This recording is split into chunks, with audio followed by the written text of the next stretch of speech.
ఈరోజు మనకి 14వ తారీఖునే మనం కొన్ని తీర్మానాలు చేశాం. కానీ కొన్ని కారణాల వలన ఆ రోజు దుర్గేష్ గారు చదవలేకపోయారు. ఆ తీర్మానాలన్నింటినీ కూడా మళ్ళీ మనకు వచ్చిన సజెషన్స్, ఫీడ్బ్యాక్స్ని బేస్ చేసుకుని కనీసం ఈ విస్తృత స్థాయి సమావేశంలో మనం ఈ తీర్మానాలని మనం ముందుకు తీసుకెళ్దామనే నిర్ణయం మన పార్టీ పెద్దలు చెప్పారు. కాబట్టి దాన్ని ఒకసారి నేను చదువుతాను, మీరందరూ చివరిలో దాన్ని ఆమోదిస్తే మనందరం కూడా ఈ తీర్మానాలని ప్రజల్లోకి తీసుకెళ్దాం. అన్నిటికన్నా ముఖ్యమైనది మొదటిది విశాఖ స్టీల్ ప్లాంట్ గురించి. విశాఖ ఉక్కు కర్మాగారం తెలుగువారి ఆత్మగౌరవంతో ఆవిర్భవించినది. ప్రభుత్వ రంగంలో ఆంధ్రప్రదేశ్లో నడుస్తున్న ఏకైక భారీ పరిశ్రమ. 32 మంది ఆత్మ బలిదానాల్లో ఏర్పడిన ఈ కర్మాగారం ప్రైవేటీకరణను జనసేన పార్టీ వ్యతిరేకిస్తుంది. ఈ ప్రైవేటీకరణను ఆంధ్రప్రదేశ్ ప్రజలు కూడా వ్యతిరేకిస్తున్నారు. అందువల్ల తక్షణమే ఈ కర్మాగారాన్ని ప్రైవేటీకరణను విరమించుకోవాలి.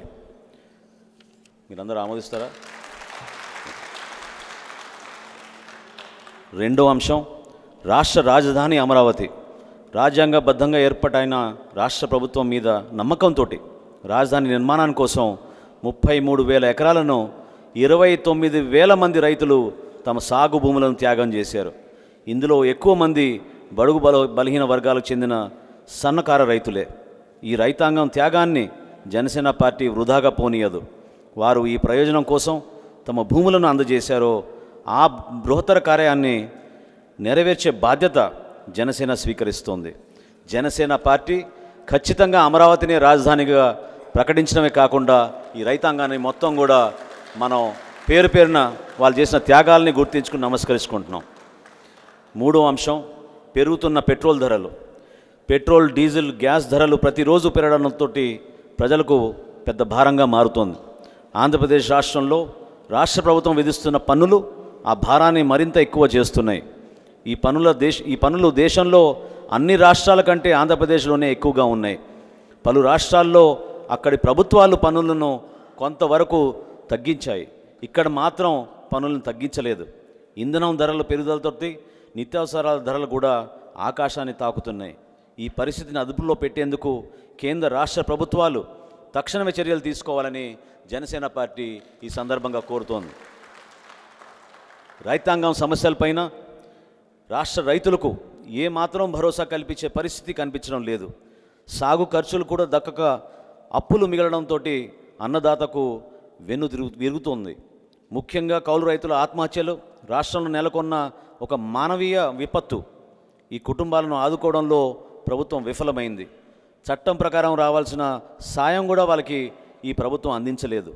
జనసేన పార్టీ అధ్యక్షులు పవన్ కళ్యాణ్ గారు ఈ కుటుంబాలని ప్రత్యేకంగా ఆయన జిల్లాల్లో పర్యటించి వాళ్ళని పరామర్శించి ఆర్థిక సాయం అందించి భరోసా నింపడానికి ఒక ప్రయత్నం ఈ నెల 12వ తారీఖున అనంతపురం జిల్లాలతోటి ఆయన ప్రారంభించబోతున్నారు.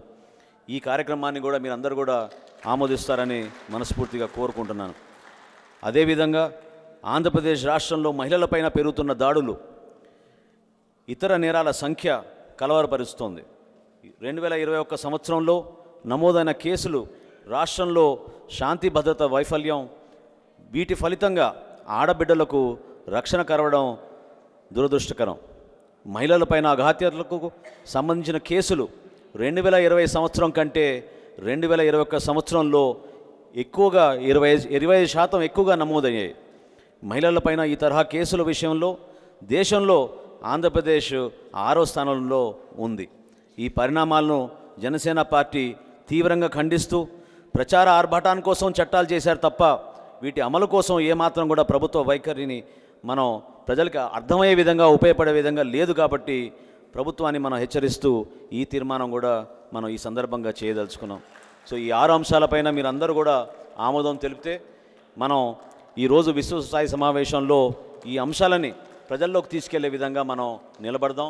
వీటితో పాటు నా మనవి చివరిలో షణ్ముఖ వ్యూహం అనేది మన ప్రెసిడెంట్ గారు 14వ తారీఖున ఆవిర్భవించారు.